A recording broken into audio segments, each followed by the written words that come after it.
welcome back to How Logical. Today I'm going to show you how to log into Schwab app.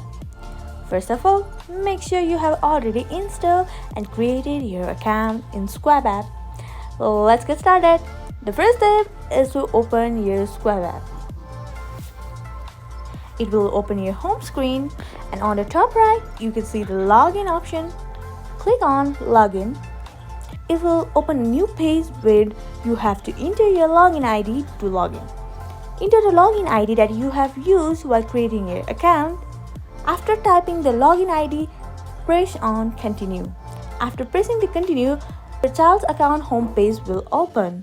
This is how you log into Charles Schwab account. Hope this video helps you a lot. Like and subscribe for more related videos.